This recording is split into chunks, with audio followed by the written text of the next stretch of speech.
I actually think she gave Harvey Weinstein a blowjob. He was just in there to collect a paycheck, and that was it. I'm a chef. That's how I define myself. Yeah, but aren't we all lunatics, you know?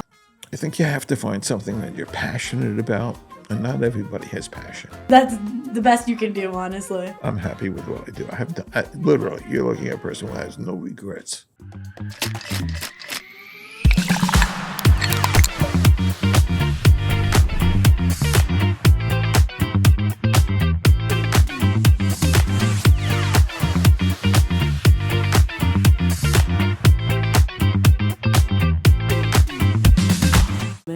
Like the whole time. Valerie was so busy last night with her phone and her watch. Oh yeah, setting it up. She loves it. And then she said, "Did you tell Ian that I didn't want an iWatch?" I said, "Yes, I did." She said, "He does what he wants." I said, "Don't you know that about your son?" 30 years, he should. I said, "He's always done like that." I said, "What kind of influence have you ever had on him?" Yeah, I can't even imagine how he was when he was younger, because he's impossible now. You know, I guess he was always tenacious. Mm-hmm. That's what my one thing about him, if you told him he couldn't do it, it's a guarantee that it was going to get done. Did you guys reverse psychology him? You shouldn't clean your room. I would never do that. No? I don't really care. I never cared about that. I mean, Valerie said to me, "Don't you care about Skylar's room?" I said, "I don't go in it. What do I care?" Fair. Because in Brazilian families, I remember, even in my old house, my room was upstairs. If there was company coming over, nobody would go downstairs. We had a bathroom downstairs and everything. No matter what. Yeah, sorry, I overfilled. But no matter what, your room had to be clean. It was just the worst. I felt like I was growing up in a prison. No, I'm just kidding. For me growing up, my sister was always in the spotlight. And it wasn't, for a period of time, I hated her. Because I was always interested in playing either basketball or football. Mm-hmm. So I was always outside and doing all this and not really caring.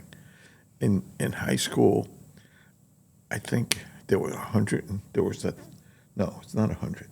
In my graduating class, there was something like almost 1,400 people graduating. Jesus. And I was 1398. I graduated with, I think, a 76 average. Oh, my God. And the only reason I'm bringing this up is because the guidance counselor had brought in my mother and said, "Your son should go to trade school." Right? So my father said, "He's not going to. Let's see what happens." So I took my SATs, and I scored ridiculously high. Oh.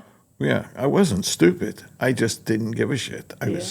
I was busy playing basketball for money in the park, with, all through high school.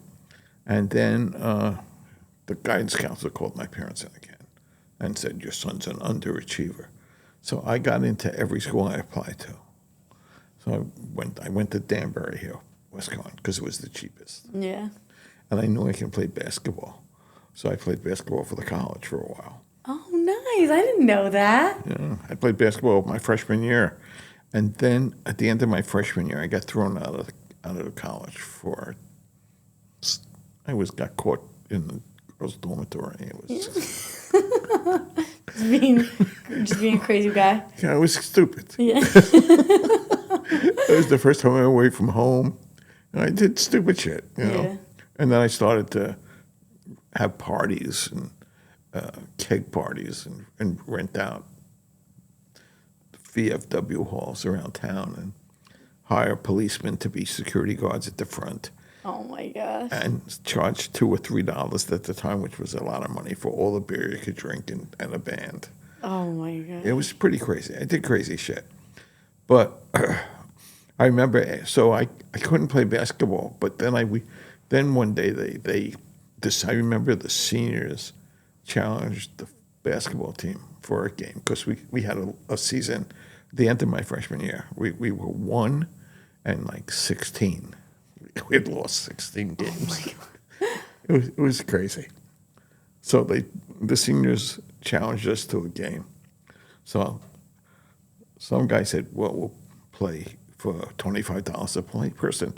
I said, let's play for 100. So they said, you have 100. I said, I have 100. Do you have 100? So everybody chipped in for 100. I scored so many points that game, the coach came over to me and said, do I have to pay you to play? Yeah. It was always just like a money thing for you. It was always money for Yeah. me. And when I graduated from college, I was going around with my friend. We were going around to different Ys playing people for 2-on-2 basketball for money. Oh my God, that is so funny. I always played for money. When I was 13, I wasn't 13 yet. I was supposed to be going to Hebrew school on Saturday mornings.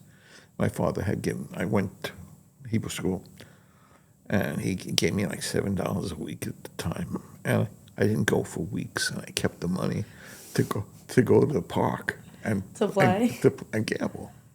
So one day he shows up, and he goes to and then he comes home, and I got home. He goes, "How was Hebrew school today?" My father never asked me a question that he didn't know the answer to. Yeah. I knew that at a young age. I said, I didn't go today. He said, you haven't gone. He goes, in a couple of weeks. So he goes, where's the money? So I opened up my drawer. I said, it's all here, plus all the other money I won. Oh my gosh. Because we were always playing in the park. Yeah.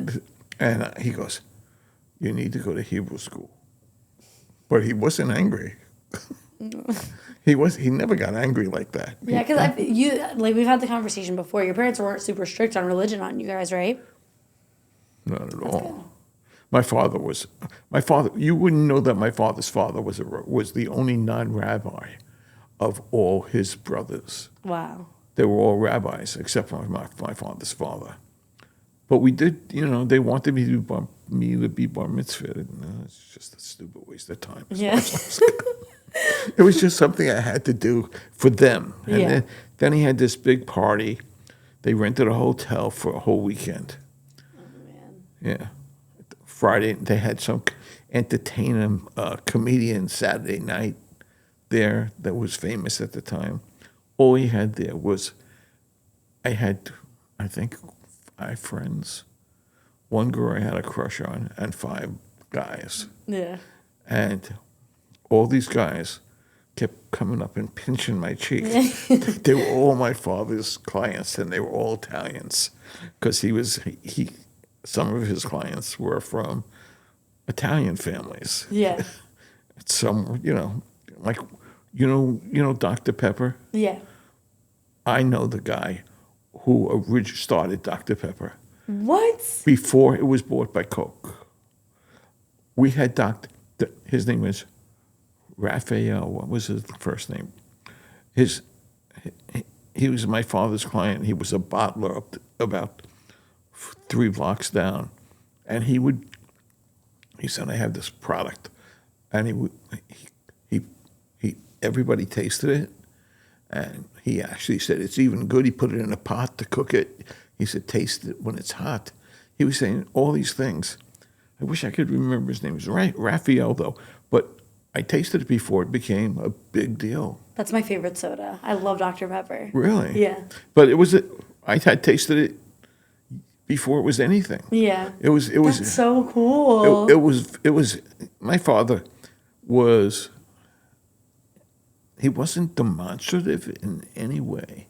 He was like low key, but he had some interesting clients. Mm-hmm. I mean, I guess if you would look at stuff, the Kefauver hearings were a big thing, and they were investigating truckers. My father was on TV because he was representing one of them. Oh, shit. What did your dad do? He was an attorney. Oh, okay. But he did 2 things. He did more things. He did negligence, and he did immigration. So half of Chinatown was in. My father got into New York City.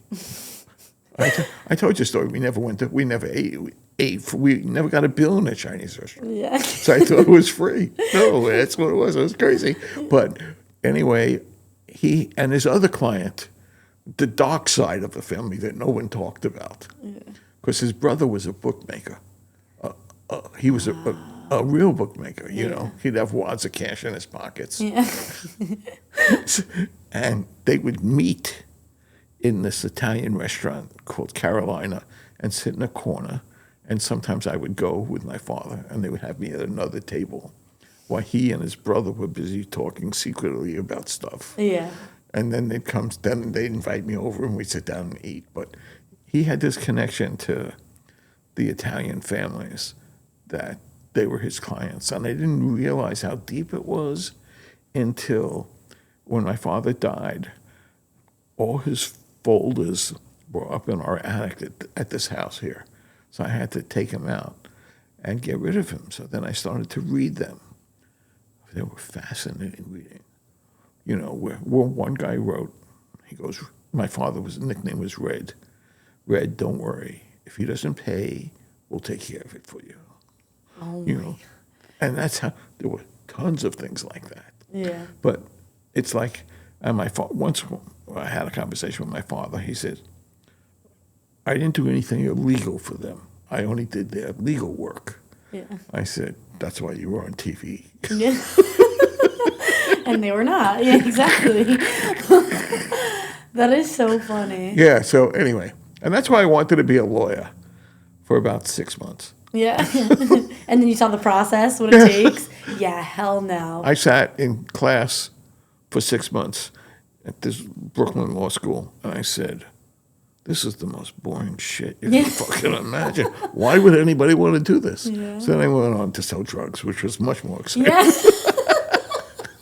Yeah, the opposite end, actually. Yeah. That is so funny. Yeah, my father was so legitimate that I couldn't be that way. I couldn't live up to his standards, so I had to go the other way.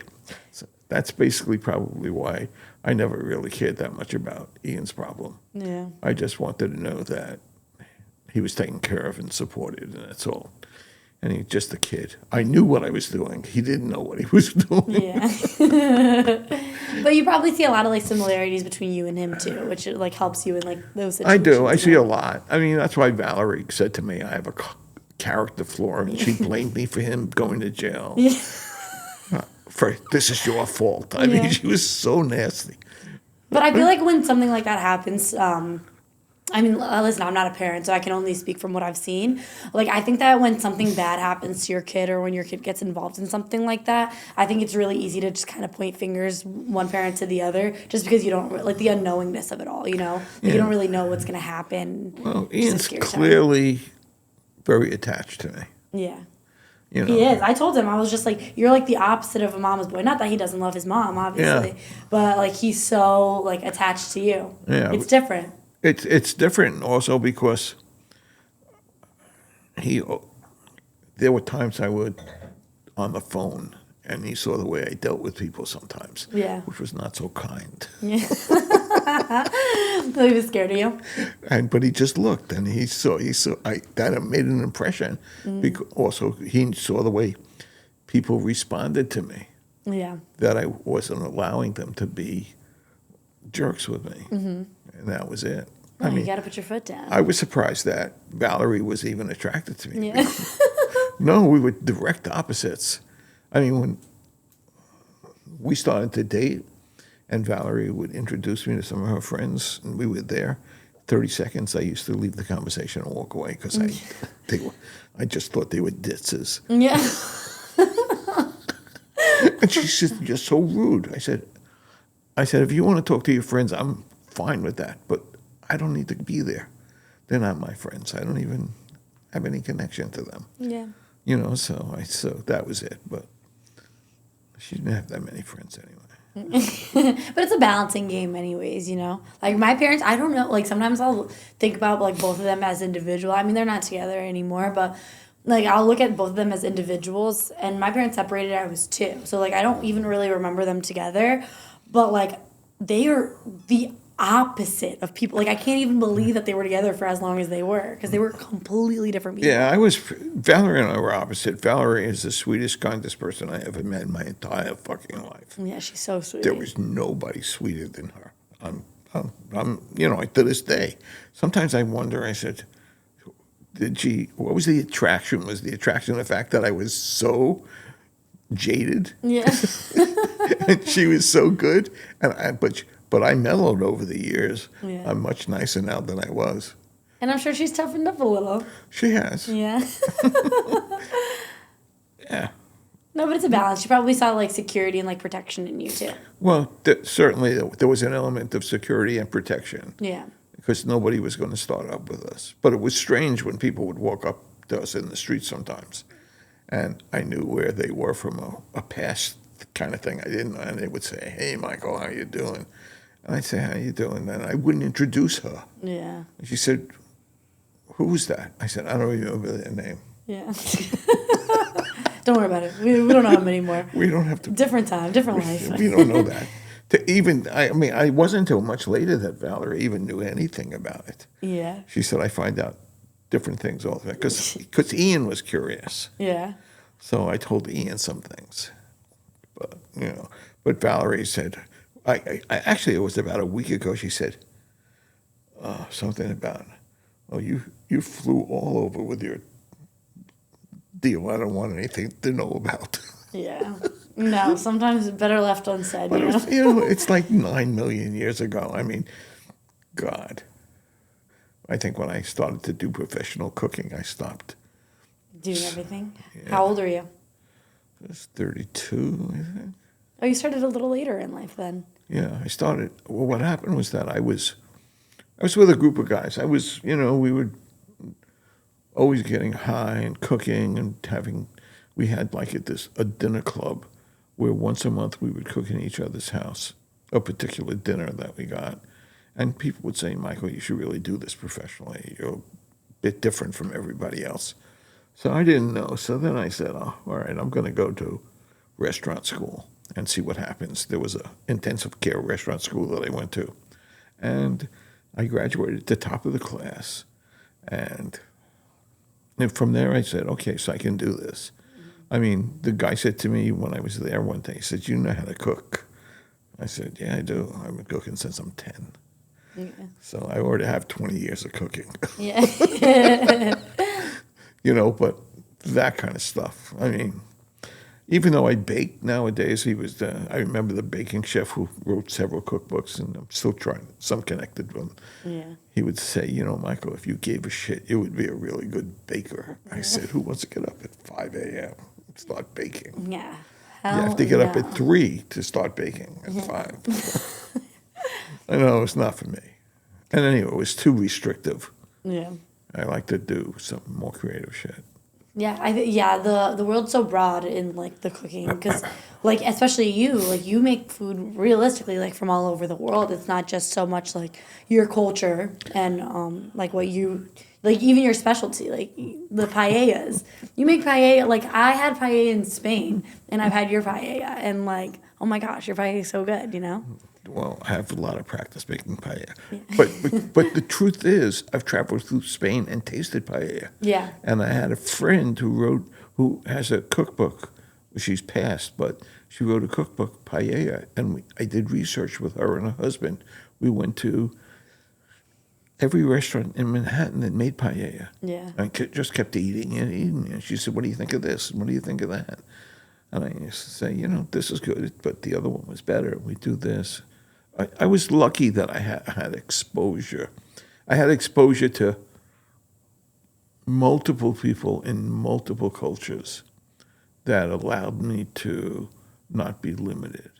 So I was lucky in that respect. I mean, that's where my background comes, because my palate was exposed to different flavors at a very young age, and continued on into my 30s.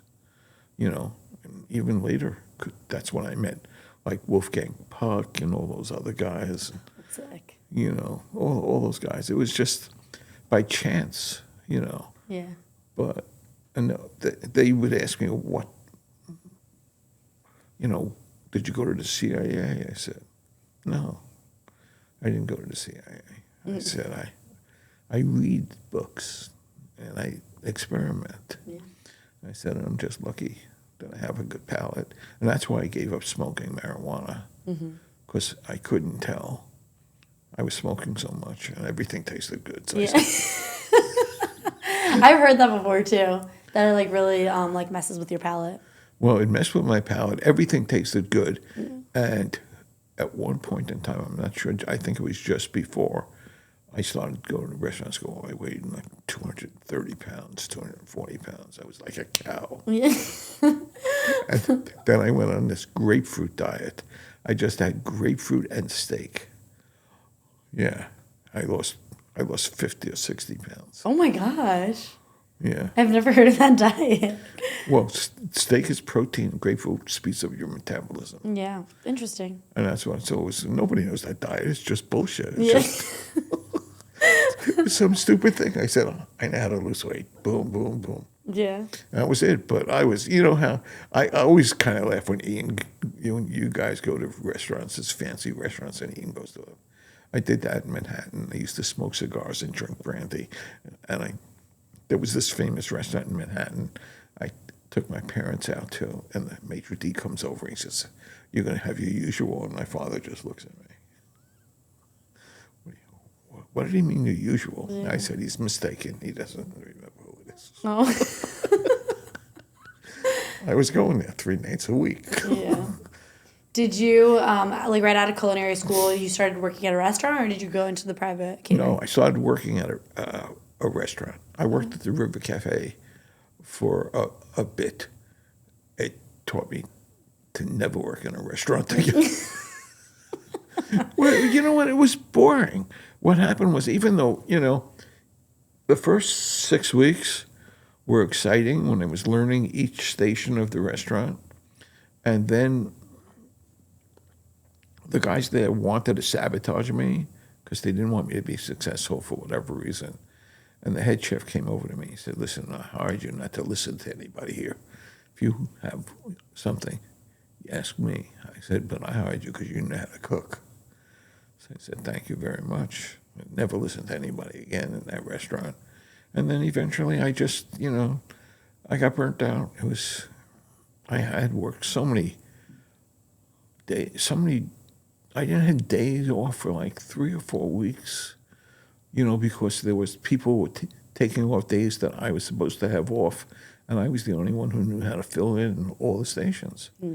That's what I was hired for. So when he was leaving to open up his own place and he asked me to go with him, I was very honored, and I just said, listen, I don't want to do this. Yeah. I said, it's not for me. I said, I don't have a life, literally. I have an answering machine filled with 100 messages, and I can't even get back to them because I'm just here doing everything I have to be. Yeah. I said, it's not my lifestyle. I said, I'm going to do something else. And then when I ran out of money, I started my catering business in California, which was, for me, it probably was the best choice because it gave me variety, gave me an outlet for creativity, and it also allowed me to meet people I never would have met. Yeah. Which was kind of cool. No, because something about even like managing where like I was able to get closer to like the kitchen staff and stuff. It's a like underappreciated and just brutal work environment sometimes back there. Like you're working just so fast. You're just trying to bang everything out. You're trying to make it look as perfect, taste as perfect. Like there's just so much riding on like that one plate. You never know who's sitting on the other end of the chair, like what they're gonna think of the dish. But just even besides that, like I think that it's funny because that is such an avenue that people can go to, and people just stay stuck in the situation where like they hate the places that they work and they just continue because they have to. Well, you know what? I don't believe in that. Mm. I don't believe that at all. If you hate what you do, you just move on. Yeah. You only have one life. Yeah, but there's people who have like kids and families to support. Doesn't matter. You take a leap of faith, and if you believe in that, you'll succeed. but if you have the drive, if it's, I have had people that work for me that have some sort of fantasy of having their own business, but they don't have the drive. Yeah. It's safer for them to work for somebody like me than it is to go out on their own. Having your own business is not fun. It just gives you have to be a certain kind of person to go with the ups and downs, because there's always ups and downs. I mean, during COVID, I made no money. So, it's always problematic. Yeah. But, I wouldn't give it up for anything. I mean, it was something that, if you go out and define who you are, if somebody says, who are you? What do you do? I'm a chef. That's how I define myself, and that's it. I mean, I always said that it didn't matter where I was, as long as I had two hands, I could make a living. Yeah. I'd go in and do anything, so I didn't care. But you have to go, I think you have to find something that you're passionate about, and not everybody has passion. Yeah, that's true. But if you're a passionate person, then you need to take a risk to go after what you're passionate about. And money will eventually come that way. Or if money doesn't come to like oodles and oodles of money, whatever you make and however your life is, you're doing what you love. Yeah. So what about life is there if you don't do something? If you don't find a person you love and you get love back and you don't do what you love, what's it all about? You're really here a short time in the scheme of things. I mean, I'm lucky. I'm already been here a long time, and I'm healthy. Not too many people who are my age are healthy. Yeah. Who are vibrant. My doctor calls me a spry 80-year-old. That's what he said to me. He said, you're a spry 80-year-old. Yeah. Okay. I don't know. For me, it's just, everything takes courage. Yeah. Having your first baby takes courage. Being a parent takes courage. I mean, you could be petrified thinking about, I got to take care of this little thing. Or you could go at it and say, this is what I want. Yeah. And you just do it. It was just, just a thing. Yeah. But I look at it, I'm happy with what I do. I have literally, you're looking at a person who has no regrets. I have done everything I wanted to do may not be at any particular time, but I did anything I wanted to do. I love that. Yeah. And I guess there were plenty of people that didn't like me, but I wasn't in the world to have people like me. No, you're just here to live. I was here to live and just, live my best possible life. Mm-hmm. And that's all. I mean, it was for, so Valerie understands that at this point. Mm-hmm. She may not like it all the time, but she knows. Yeah. And I try to be around for her all the time. Yeah. Because I love her. Mm-hmm. She's a lunatic, but I love her. Yeah, yeah, but aren't we all lunatics? But I'm a lunatic. Yeah, and she loves you. And she put up with me. First of all, I think that's in itself. I mean, I met her 36 years ago. Wow. So I know her for 36 years, and she's stuck with me for 36 years. Yeah. She's definitely ill. Definitely something a little crazy. No. But 36 years, I don't know. We've had our moments. Yeah, I mean, 36 years sounds like a long time, but then in the grand scheme of things, like... It's not. It's really not. Like, you think of a 36-year-old just standing in front of you, it's like, yeah. Yeah, it's not. I mean, I got a 30-year-old. That went by so fast. Yeah. I got 31 soon. So what's happened? Last night I had, by the way, I just want to tell you, last night was the nicest, most enjoyable holiday I have ever spent. Really? Really. It was, to me, it was what family was all about. There was just love in that whole room. We were joking around, and it was just love. And I enjoyed that so much. Yeah, no, I had a lot of fun too. Yeah, and it was, I was exhausted when I went up there. I know. We were there for a long time. Yeah, and I was up since 5. Oh, getting everything prepped. I was up. What happened was I went up and I wanted to make those breads. So I had to make those breads, and it took me longer than I expected. Mm-hmm. And then I said, okay, I'm up. I should do some this and that and that. And that was it. And so I didn't prep the whole day because I sort of sat down, chilled out a little bit, looked at my phone, was figuring out what I was going to put on Facebook. Yeah. Figuring out your content for the day. Yeah.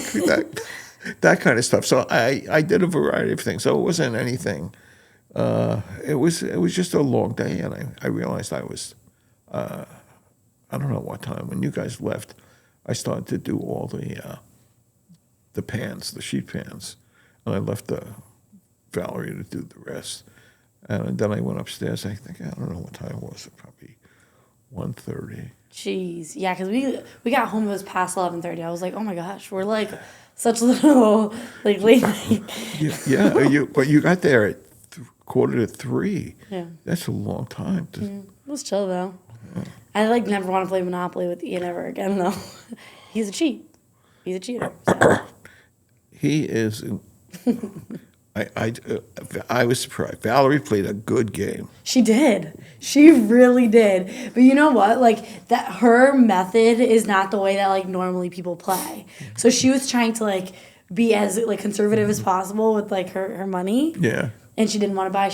She was asking all of us for advice and stuff. So she was getting the best of the advice without spending the money, while we're all blowing our money the whole entire time. She played well. I was in the worst situation. Oh my gosh. I couldn't believe it. Who would think that I was in business ever? Yeah. No, when Ian made the immunity deal on the boardwalk, I was like, Valerie, you gotta take it. You gotta take it. You're not gonna. That's the best you can do, honestly. And she got some cash for it too. I think they gave her $1,200 for that deal. Good for her. That's what now. Next time I play, I'm going straight for the boardwalk. That's what I want. I'm not letting him win it. Every time that we have played, Eaton had the boardwalk. He won. Oh my God. You don't realize that those two little spots get hit so many times. Yeah. And it doesn't cost that much to build on it. Yeah. But you get a shit ton of money. Mm-hmm. But then in Skylar's plan, his idea is good too, because that top little corner, you don't make much, but you get hit so many times. So many people land there. There was one point that the whole board hit 250. We're all paying him. So right there, he just made what he made on the boardwalk, but cost him way less. Well, not a bad idea either. But everyone has their methods. Everybody has. My method is to not pay attention. Yeah. I like taking the whole row, because then no matter what, someone's going to hit it. That is, that's an important thing. And I like the railroads, and I like the utilities. I never saw anybody who liked the railroads like you like the railroads. I love the railroads. I always go for the railroads. Because there's every corner, or every side. Yeah, you always get some money. You always get some money. It's the first property you buy just as a rental, It's one of those situations. Yeah. You're not going to make much off of it. But your constant income. It's passive income. There you go. Maybe I'll start a business. How to win at Monopoly. Yeah, literally. But from the time that you had jumped ship from the restaurant, explain how that initial start for your catering business. How'd that go? It was pretty straightforward. I went out to California, hung out at my sister and her husband's house in Malibu. They had this house in Serra Retreat. So it was the last house on the road up on the hill. so you can see the ocean. It was 6,000 square feet with a swimming pool and a tennis court. Jeez. It was in a huge kitchen, and their pool area was really nice because it was expansive with a jacuzzi around, and almost every downstairs door opened to the pool. And I had friends, so I went out there and I hung out. 6 months, I spent all my money. Fair. Yeah, California will do that. I spent all my money with my friends. We were going to restaurants, meeting people, having a good time. Da, da, da, da. I had rented a car, so I said to my sister, I said, you need to have a dinner party. She said, how come you want to have a dinner party? I said, I'm running out of money, and I think I'm going to start catering. So she said, well, I'll give you money. I said, I don't want your money. I said, I want your friends. I said, I'll take their money, but I'm not going to take your money. So she said, okay, when do you want to have it? I gave her a date. I said, I want to have it outside in the pool area. All candles, everything lit up, no other lights, just a whole bunch of candles. So she did that, and I made, at that point, I remember it was Chilean sea bass was very prevalent. And I put it in a lemongrass broth with vegetables and had a first course. And these people just raved about it. And they just said, do you do this professionally? I said, yeah. So they said, would you cater? I said, yeah, perfect. I'm already, said, my whole plan is working. Mm-hmm. Right? But I didn't know what to charge. So some woman said to me, she said, how much do you charge? And I gave a price. I think it was like $50 at a time. She said, oh, no. She said, you have to charge $100 a person for your services, and then you charge for yourself. And that, like, I said, okay. And she was my first client. And from there, then Jim hired me for his hospital, and I was bi-coastal. Because a lot of the people were in production, movie production, TV production, and they were going up and back to Manhattan. So I wound up, I still had my apartment in Manhattan, so they hired me, and I was doing parties in Manhattan for them and parties in California. It was fun. It was exciting, and I enjoyed it. That's how I started catering. It was, but then I also had friends that I started to be executive chef for. There was one caterer who I learned a lot from, a really cool guy. And he when Ian and Skylar were born, he was the person that would be in charge if something happened to Valerie and I. We got to be very close friends. And then, of course, every partnership falls apart. Yeah. Because we had Christie's Auction House as a client. They were a couple $1 million client. And money was rolling in pretty good. And I was the only one that was allowed to cook. He was a pastry guy, and I was the only one allowed to cook at the CEO's house because his wife had a crush on me. She was nothing to look at. I mean, she was this really lovely person. Only thing that she could wear were muumuus, Oh, no. It's the only thing she could wear. But they were silk. And she was the original, what was it? She was one of the daughters of Lehman Brothers, the financial company. Mm-hmm. And she was a real daughter in one time. And I don't know how it came up, but I found out she brought her checkbook to me. I said something about something, and she said, here, I'm the original Lehman Brothers. She said, here's my checkbook. I said, wow. And I was the only one that was allowed in their house to cook. And then when I stopped cooking with my friend at that point, I was on my own. Because I should go back, all right? So I was cooking at Christie's, and I was doing all their parties, and things were going well. And one night the CEO said to me, because I was doing a dinner party at his house, and he said, "Hey, Michael, we're going to have 16 instead of 14. Is that all right?" I said, "Sure, no problem. We always anticipate." Because I said, I spoke too quickly. I said, "We never know how many people are going to show up at your house." And he just looked at me. He said, "What do you mean?" I said, "There's not that kind of communication. We just don't know." He then sent out a letter the next day and said, "I spoke to a chef. Everybody knew it had to be me." Mm-hmm. And he said that we don't know what's going on and we need to tighten up here. He said, because even 2 nights ago, the cocktail party for 500 wasn't the kind of clientele we want. So that came back to the office and they got really pissed off. Oh, man. So at the time, my partner goes, "Yeah, the contact person," we met in a diner outside, and the contact person she was acting completely nasty. You know, it went on, and I said to my friend, I said, "You're not going to say anything about this?" And he just was getting red-faced. I said, "You know what? I quit." I said, "I'm done." I said, "Do whatever you want to do." The contact person said, "We didn't want you to quit. We just didn't want you to come in for a couple of months." I said, "Not coming in for a couple of months would reduce my salary by 75%. I said, "I'm not doing that." So I just left. Mm-hmm. Well,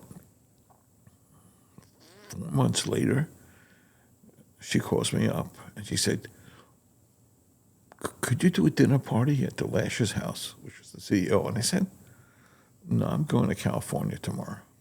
She said, "Can't you just do it for us?" I said, "Okay, it would be nice to see you, Mrs. Lash." So she said, "But don't tell them what happened." I said, "Tell them you were on vacation." I said, "I'm not going to lie to them if they ask me." So, of course, Mrs. Lash asked me when I got there. And she said, "Michael, where you been for such a long time?" I said, "Well, I didn't work for them any longer." She said, "They told me you were on vacation." I said, "You could consider it a vacation." Extended. I said, "But I'm going to California tomorrow."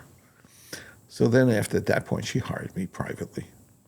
I did lots of parties for her and the family and weddings and stuff like that. So Oh, that's fun. it was fun. Because I always built relationships with people I worked for, mm-hmm. But a lot of times when I had an event planner that was the middleman, they never really wanted me to talk to clients, and it never worked out well. Yeah. Like, I don't know.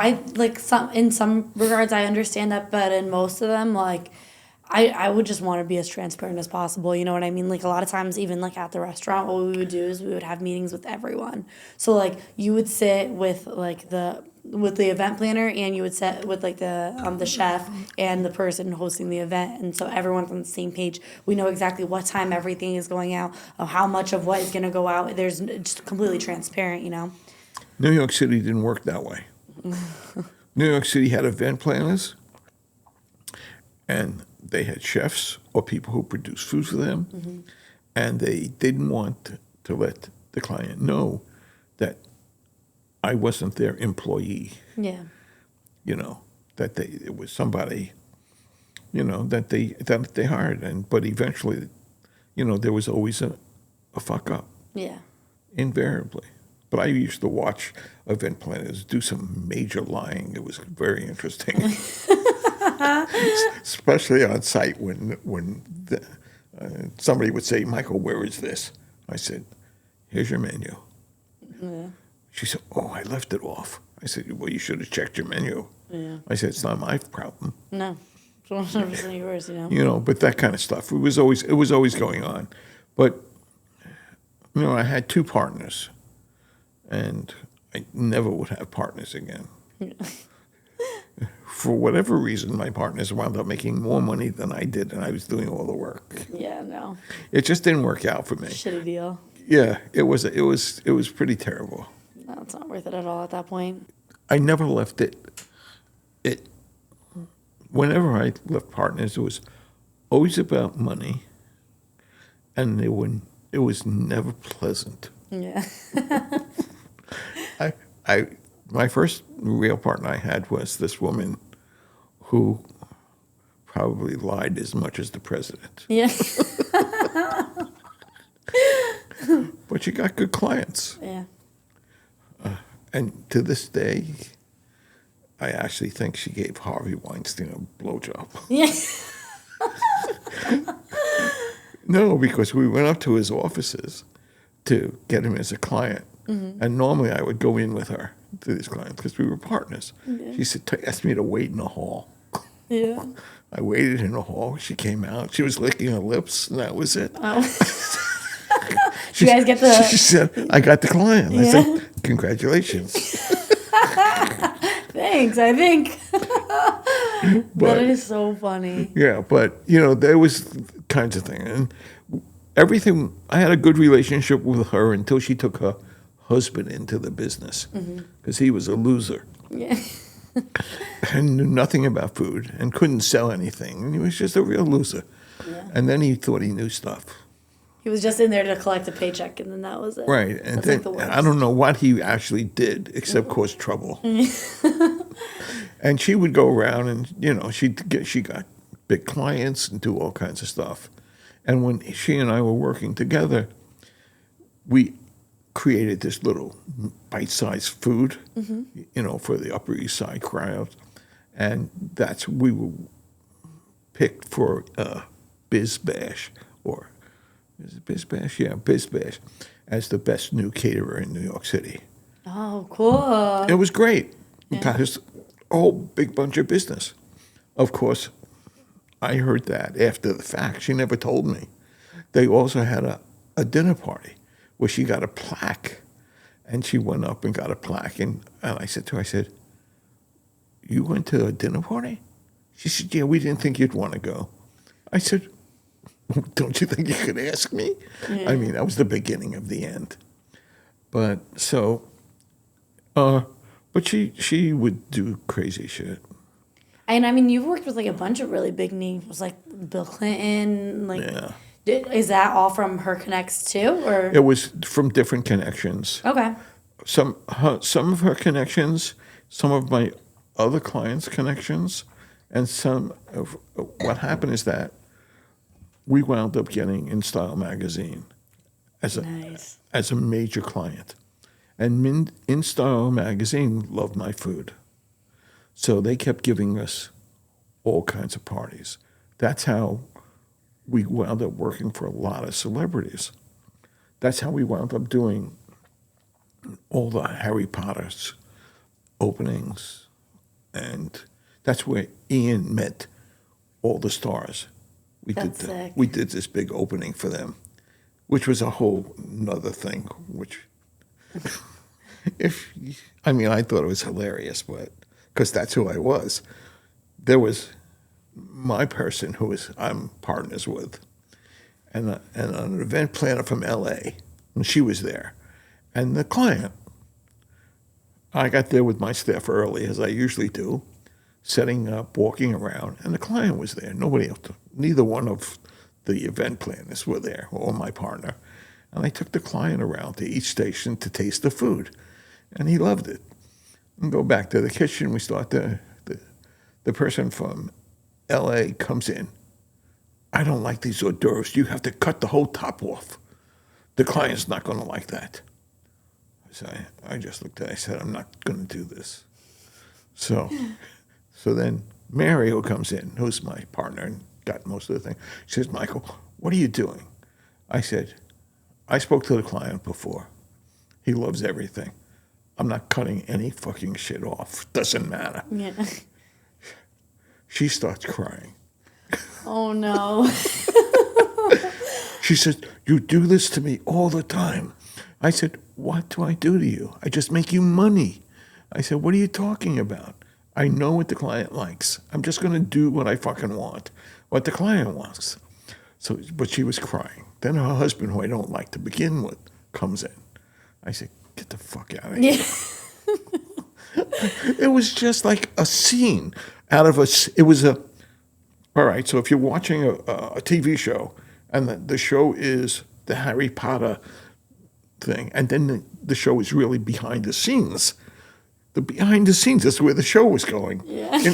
In this kitchen. And of course, my entire staff is just looking at me, open mouth, not knowing what to do. Yeah. Good, but you put your foot down, you know? But it was crazy. But then they said, then the one from L.A. comes, well, your son can't go around all over. So I said, okay. So then I called this other guy who was working for us. I said, take Ian around. No one's going to start with you. So he went around, he met everybody. He got photographs. He was really happy. But that's one kind of thing that goes on. Yeah, but it was, but most of the time, when I had particular clients, I dealt with them. Like we did a dinner party for who was it? Who the guy did Silver Linings, the movie? Wait, which is the Silver Lining, the movie? Yeah. Who's the actor? He's pretty famous. I can't remember his name. Anyway, he was dating Renee Zellweger at the time. Okay. They were living together. And their condo wasn't finished. So their kitchen wasn't done. So we had to bring in shit, like we do. And he just stood there, and he was just like amazed. He kept going, how are you guys doing this? You going to be able to do this dinner? I said, yeah, we definitely will. I said, if you leave us alone, we'll be better. Yeah. Yeah, I forgot his name. I probably have it in my phone. It'd just be good to hear the name. Yeah. It would be interesting. But it's so funny that in that way too, where like people try to help, but they actually like get in your way. Well, I mean, from the events planner side of it, that would happen all the time when like clients would come in early to like help set up. But like we already know what to do. So like, please, like the more you touch it, the more I have to watch you, the more you're distracting me from actually getting it done. Yeah, I know. So like, please just give me a second. It was Bradley Cooper. Oh, Bradley Cooper. Okay, that's sick. He was charming. Yeah. I found that most celebrities were really nice. Yeah. They were really nice when you worked for them and when they met you because they looked at you as an equal, as the same artist kind of thing, which was really nice. I mean, probably one of the nicer conversations I had was with Don Cheadle. He did Hotel Rwanda. Oh, okay. And a bunch of other things. I mean, I was doing a party for his opening at the Whitney Museum. And we chatted. He took his time. I just went over, I said hi. And he goes, you're responsible for the food here? I said, yeah. And we chatted for 20 minutes till I said, listen, I got to go back to the kitchen. I said, it's really delightful talking to you. But what a nice guy. There were things like that were really, really nice. And then, of course, there were other parties. I mean, catering gave me the opportunity to do some really amazing parties. Yeah. I mean, we would do a fundraiser and for like 700 people, and that's where my skill for paella came in. We did it was called Tapas and Tangos was the theme. Oh, I love that. For 700 people, we did paella for 700 people. That's insane. Plus hors d'oeuvres. It was. The thought process was intense to get that. But once we worked it out, I was fine. Mm-hmm. But I learned from every job I took. The first job I ever took, I didn't know what the fuck I was doing. I met a guy in a sushi bar. He was with his girlfriend. They said they were talking about getting married on a boat. I said, oh, I'm a caterer. You looking for a caterer? So he said, yeah. I said, do you ever work on a boat? I said, sure, lots of boats. So I said, but I'd like to see your boat, this big. It was a dinner barge, where he did dinner shows on it. I said, oh my God, this is some boat. So I went down to the kitchen and I looked at all the items I didn't know how to use, and I created a menu not using those items. Yeah. So anyway, but those kinds of things. Yeah. But I did work for a lot of people. I mean, I mean, certainly Bill Clinton, I had the opportunity to work 3 times. Oh, wow. So that was, and he didn't hire me for any of those things. There were other people who hired me. The first time before he was president, which I don't know if I should tell this story, but fuck it. I'm in the kitchen. We're doing Southern cuisine, all kinds of stuff. And Hillary, who's unknown to me or anybody else, is walking around the kitchen. And she sticks her finger in a pot to taste it. And I catch her. I said, "What are you doing?" She goes, "Oh." I said, "You can't do that." Yeah. I said, there's other people going to eat that food. That was the first time. Yeah. Oh my gosh. The second time was when he was president, and I had never experienced the Secret Service. The Secret Service were really a very interesting group. Very straight, non-smiling, very official. That's so intense. We had to give our licenses and our license plate, our driver's license, and the plate numbers of our cars. We get there, and they said we had to get there 2 hours before and set up and leave for over an hour. So we set up everything, and we left. And then when we come back, there's this major metal detector that you had to walk through. So you walk through. And then this guy comes over to me. I didn't know who he was. He goes, "I'm the chef that travels with Bill." He goes, "Do you feel comfortable cooking for him?" I said, "Yeah, why not?" I feel comfortable. He's a person. Yeah.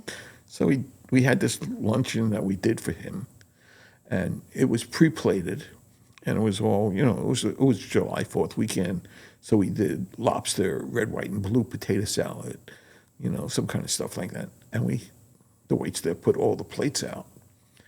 The CIA, the Secret Service then goes out to where the tables are and switches all the plates.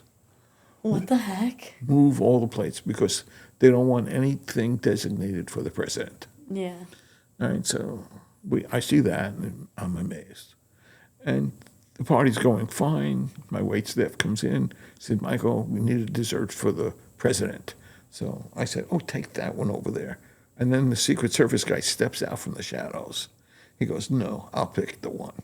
I said, "I'm not trying to poison him." Yeah. That was just the prettiest. Yeah. But that was the second time. And then I got the chance to talk to him. Actually, that was the first time I got a chance to talk to him. And the guy was a genius, Yeah. And the last time was after he was president. It was at a fundraiser for my same client that I had met him the first time. And I was in the kitchen setting up hors d'oeuvres, and he walks in, comes right back. He said, "I remember you." I said, "You remember me?" So he goes, "Yeah, you're the guy who doesn't do rubber chicken." He said, "Yeah." He said, "And my publicist said that to me. So that's what I'm repeating." And he stood there for like 15 minutes before he was going to give his talk, eating off my tray as I was setting up. He was taking food off. It was annoying me, but he was the president. What was going to say? Yeah. He said, "Do you mind?" I said, "No, I don't mind." Yeah. Do it. Do whatever you want. It's probably like a really gratifying feeling too to see that someone like really likes like your work, right? Yeah. Well, that's the one thing about cooking that I love. You get immediate satisfaction. Mm-hmm. Where do you get immediate satisfaction in this world? I mean, some of the fun, for me, I always get a sort of a quiet giggle when I do these tastes of Richfield and all these other tastes, and a chef comes over and he doesn't want me to see him taking the food or enjoying it. And I see him picking up something, and he turns and walks away, and then you could see him smiling after he took a bite of the thing. I said, I'm really glad because they don't, I respect what somebody like that says. They don't even know that, who knows, but I respect that. Yeah. But I mean, it really isn't immediate either, since, I mean, even like you were saying with the bread, you're there at like 5 o'clock in the morning getting stuff ready sometimes. Yeah. For a party that doesn't start till 8 o'clock at night. It's intense, like, work. Well, it is. It's a lot of work. But like Valerie said to you last night, I hate when he's not working. Yeah. I don't know what to do with myself. Yeah. No, because that's all I like to do. Mm-hmm. But I'm probably going to be turning out a lot of bread now. Yeah. No, it's true. I never minded getting up early. To this day, I don't mind getting up early. I mean,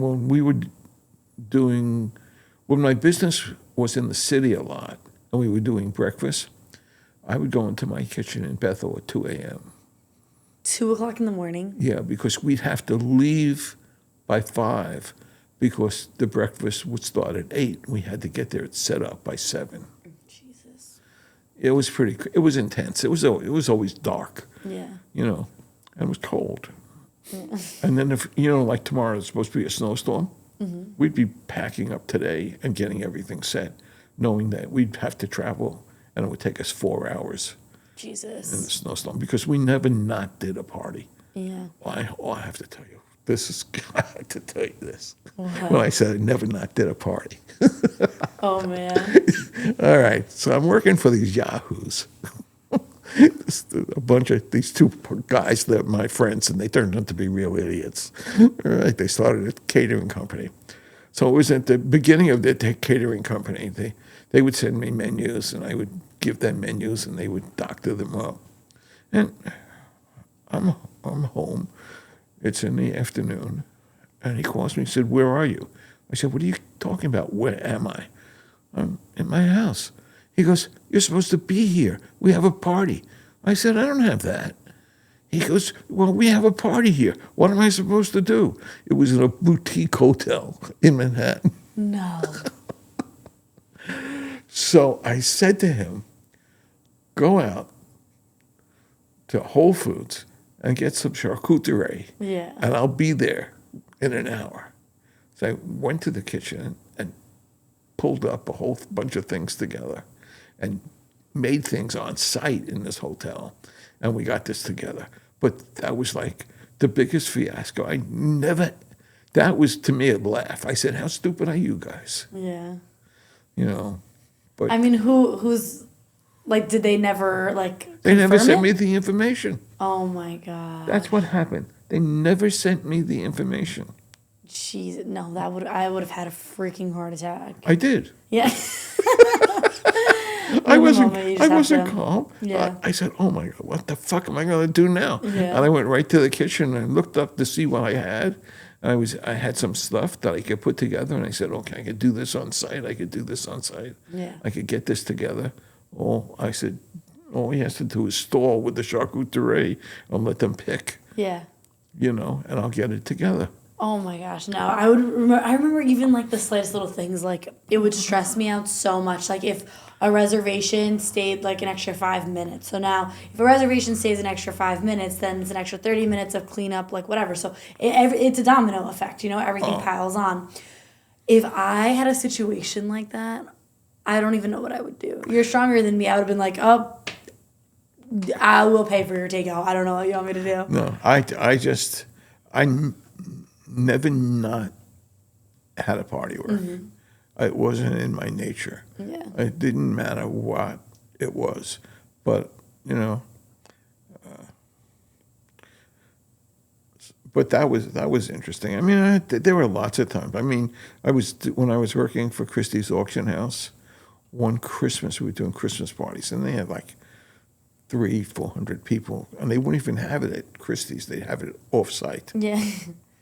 I said, okay. So we're running late. We were always running late in Manhattan because we always had, my kitchen was in Manhattan. We had multiple parties. It was always the most stressful part in the entire world. Yeah.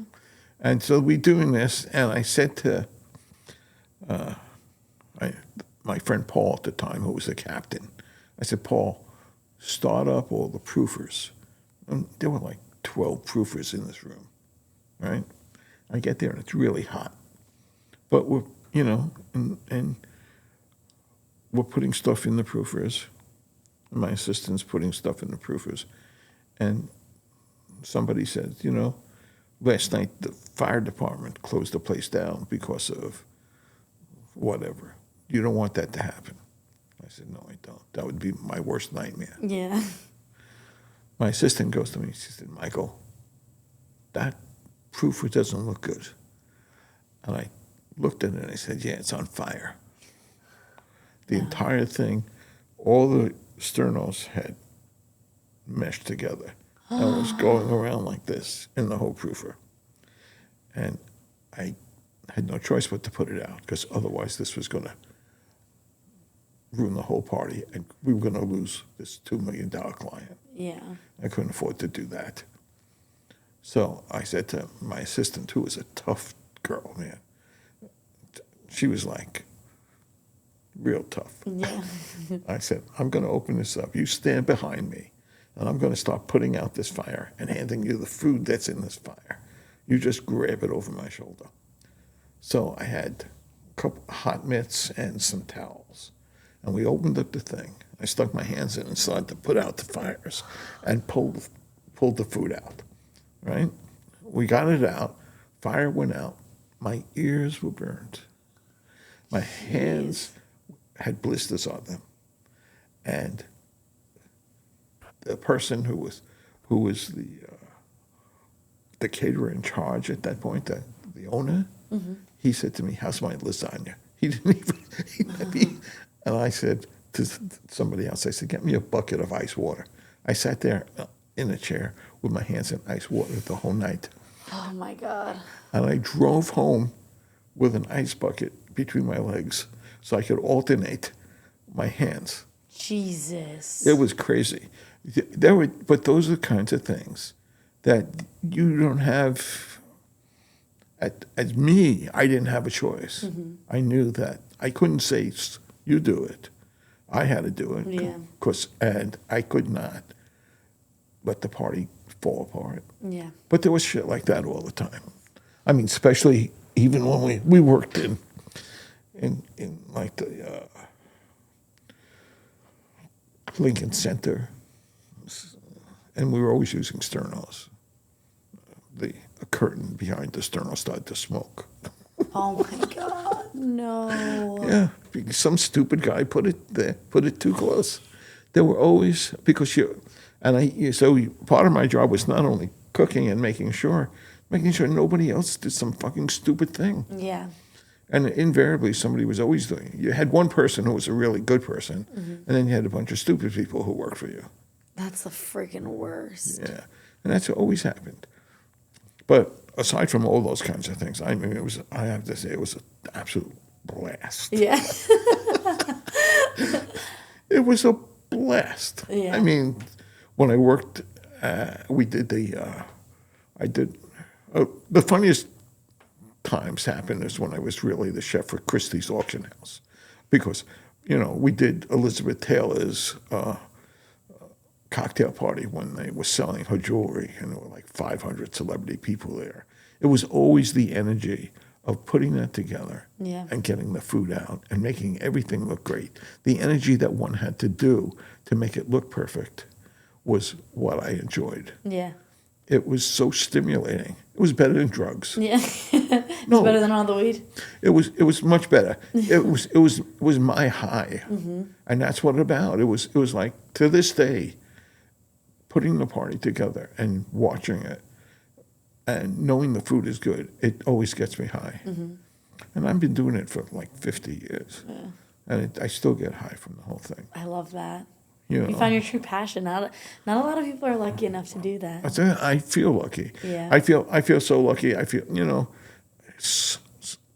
somebody gave me this talent, and I ran with it. Yeah.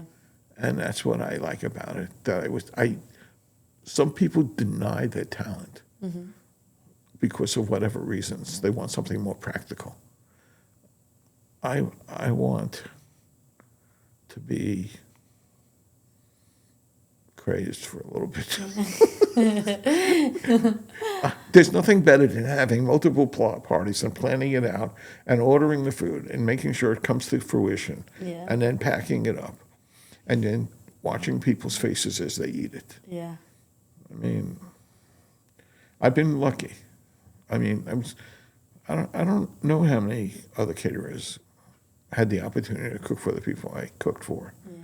And and I don't think of myself as this celebrity chef. I look at those guys as a bunch of, restaurant chefs that are on TV. Yeah. So people make them celebrities. But for me to go out and work for people, work for you, you're a celebrity. To me, every party I do, the person's a celebrity. Yeah. And I'm happy they hire me. No, and I'm sure that people, like, especially, like, more famous people, I'm sure that they feel, like, appreciative of that, too, it's probably refreshing to have someone just treat them like how everyone else would, Yeah, I think no, everybody I cook the same way for. Mm-hmm. I don't say, I don't care about, there's people I don't like. And then what happens is I have what I call aggravation fee. Yeah. I would too, honestly. I wish I could do that at the restaurant. Yeah. Unfortunately, our prices are listed. I know. I don't have any prices listed. So I have an aggravation fee. So, especially when you're insulting to me. If you're insulting to me at an interview that we're talking about food and person's asking me, how do I know you know how to do this? And how do I make this and it comes out lumpy? How do you do it? I'm looking at her. I said, your friend is telling you to hire me. Yeah. Right? So obviously yours isn't that good. Yeah. So anyway, I would charge. I didn't get her job because I was adding $25 aggravation fee because I knew she was going to be really miserable. No, it's just one of those things where, like, I don't know. I don't understand why people would even treat someone like that, Like, how do you go into a situation like, oh, yeah, like, I know how to make this, so can you do it the way that I make it? No. No one can do it the way that you make it. If you want it the way you make it, then you make it. Everyone's going to do it a little differently, you know what I mean? Yeah. So, like, even, like, we were talking about, like, the mussels a couple weeks ago. Like, yes, the mussels have ingredients that everyone puts in them, right? But everyone's going to make it a little different. Like, you can tell when someone's, like, really putting, like, full passion into it and, like, really making it out of love and flavor. Whereas if someone's just putting it together, someone just is there to... And it happens all the time in your restaurants. I feel like that happens in a lot of restaurants. But mussels in particular, because I like the mussels. Yeah. And I'll keep ordering them. Yeah. But I don't expect them to always be the same. Yeah, they're not going to be the same. But that's okay, too. As long as I know it's a dish I like, Yeah. I don't care. But it's... I don't know. I'm trying to think of some other interesting things to tell you about it. When I worked for the Rolling Stones. That's pretty cool. That was interesting. Yeah? Yeah. That was another party that InStyle magazine got us. It was Keith Richards' wife's 50th birthday party. That's sick. Yeah. And there were his whole family was there, and also Mick Jagger and Ron Woods. They were all there. And it was a small plate dinner. And there were a few unusual people actors that I didn't know were connected to him. And he said to me after we were doing dinners, the dinner was over, he came over to me and he goes, do you do anything with small plates? I said, yeah, I do. I could do a full plate if you wanted to. But I got to speak to, Keith Richards and Mick Jagger and Ron Woods. It was exciting. Yeah. It was like, I couldn't wait to call Valerie when I left. I said, I can't believe I sat down for 10 minutes talking to these guys. Yeah. Rock icons, man. I just just totally blew me away. You know, so those kinds of things. But it's cool, and it really, I feel like it puts in perspective, like, success for someone like that, too, you know what I mean? Like, probably people that you grew up, like, listening to, people that you grew up watching and stuff, just standing in front of them and, like, presenting them with your art is so cool. That's such a cool, like... I mean, where else would I have gotten to be in contact with them and feeding them? Yeah. No, seriously. You know, so it was really cool. But, you know, it was that, and as well as other parties. I mean, certainly I was involved with the fundraiser for Haiti when Haiti had that. Oh, yeah. Yeah, we did that when MTV had this whole big fundraiser. Ian and I were sitting in the living room watching it, and Ian goes, "Dad, how come you're not doing that? Don't you know all those people?" I said, "I am doing it. I just didn't go." Yeah. I said I wasn't going to go over there and just do a whole bunch of layout of food in tins. I said, "Oh, I didn't want to do that." I said, "We made the food. It was enough." Because he said, "I would have gone." You know, but there were things. I mean, I had so many good experiences. It's afforded me so many memories that I don't even remember some of them. Yeah. And Ian remembers more of the names of the people that I've worked for than I remember their names. He has a picture of you and Bill Clinton in his office. That's why the first time I came in here and I saw that, I was just like, "Is that your dad with Bill Clinton? What the hell?" Like, that's so fun. Yeah. Me and Bill. Your old buddy, Bill. Do I know secrets? Yeah. No, but it's cool, though. No. What was the biggest event you've ever done? Oh, 5,000. 5,000 people. Yeah, we were hired by 50 Cent. Jesus. We got 50 Cent through In Style magazine, and we did a barbecue for 5,000 people. That's insane. A barbecue? How Yeah. many grills do you need for that? Holy shit. A healthy barbecue, no less. Oh. So, what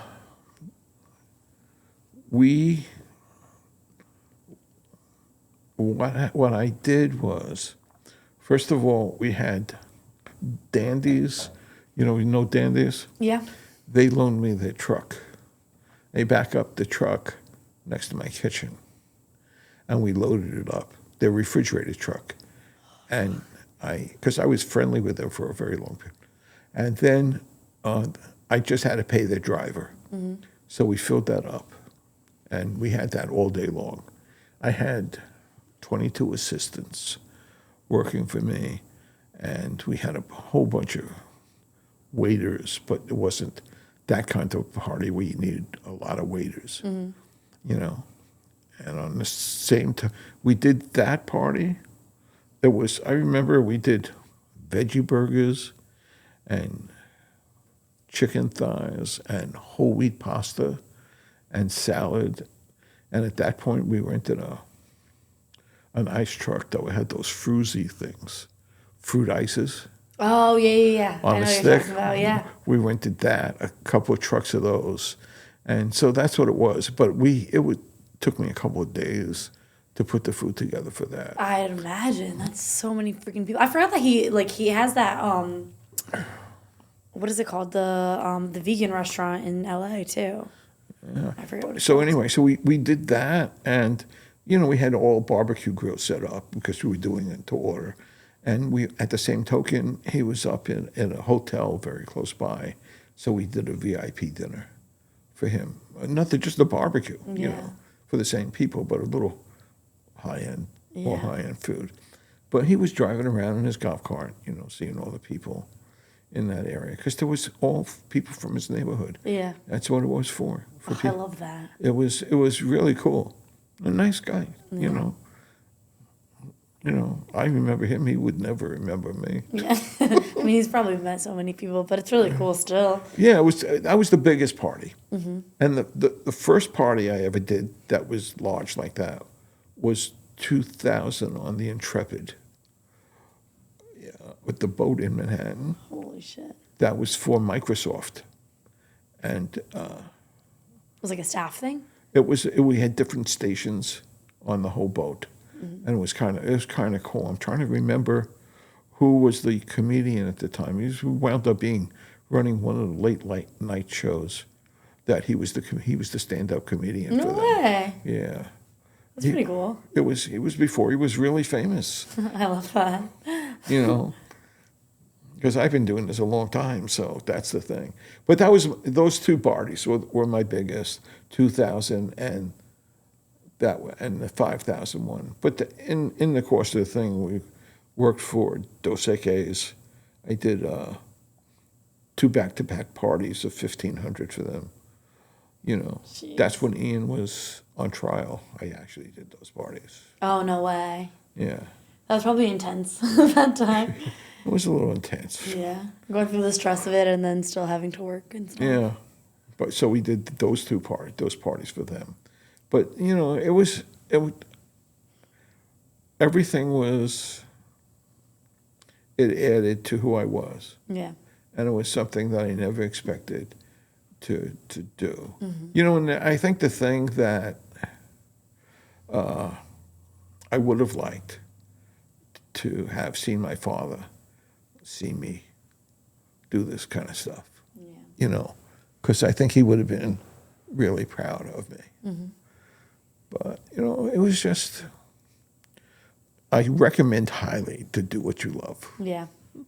And that's what I do. No, that's good advice. Yeah.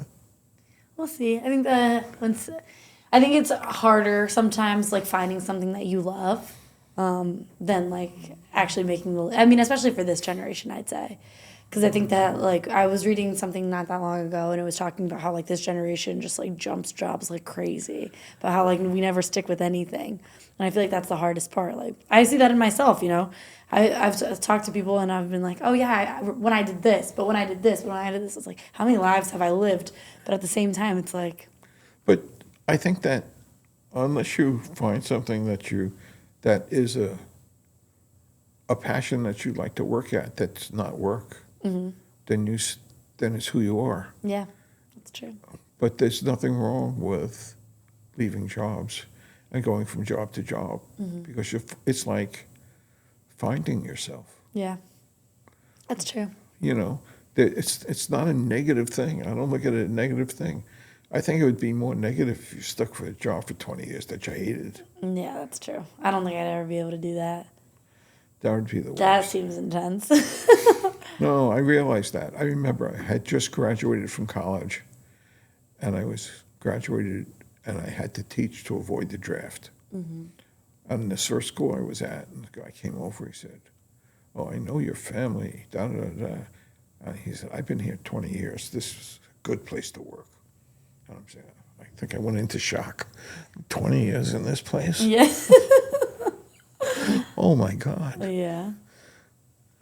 It was crazy. Yeah. That's what I think. When are you going to retire? No, I'm retired. Never. I thought it was funny, like, the first time I met you, they were saying the joke that they have about you, that you're going to die behind an oven. Yeah, I'm gonna die standing over an oven. Yeah. Probably. If it's not in my kitchen, it'll be at my house. Yeah.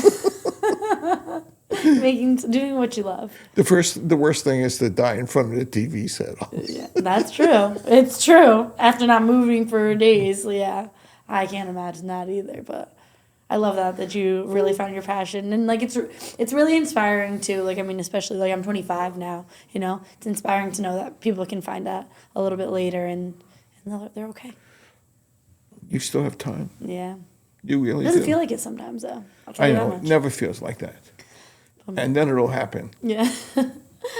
No, look, Ian found his passion finally. Yeah. Oh, he's 30. That's true. I mean, everybody has their time. It's a question of recognizing it. Yeah. If this is your passion. Because there are, you know, I think there's a lot of opportunities to go different directions. And you just have to take a leap of faith, kiddo. Yeah. One of these days, man. One of these days. We'll see. I'll do it. So when are we going to do this interview? Oh, yeah. When does the interview start? Oh, we've actually been going for a while. I didn't even realize. I thought we were going for like 40 minutes. No. An hour and a half. Good job. So much better than last time, right? I don't know. How long was it last time? I don't remember, honestly. Well, this really flowed. Yeah. Yeah, it did. It did. But I'm a lot more comfortable. I was telling Ian this, that like I think that this time would just be different just because like we're so much more comfortable with each other. I think before I had no idea what I was doing, and I barely knew you. So I was just like, oh my God, my boyfriend's dad's standing right in front of me and I don't know what to say. I don't know what to ask him. But now I've kicked your ass in Monopoly and we've spent the holidays together. Now we're cool. Yeah, we're good. We're good now. We're good now. I've seen you in your pajamas. Yeah. With my hair, yeah, you've seen it all. You've seen me at work, at another job. Look at me. This is it. We're just the best of You've buds worked now. for me. Yeah, there you go. Oh, I have your money in my car. Oh, I got money, guys. Michael, thank you so much for coming on Simpson Secrets. I enjoyed today. Great. Me too. Thank you. You're welcome.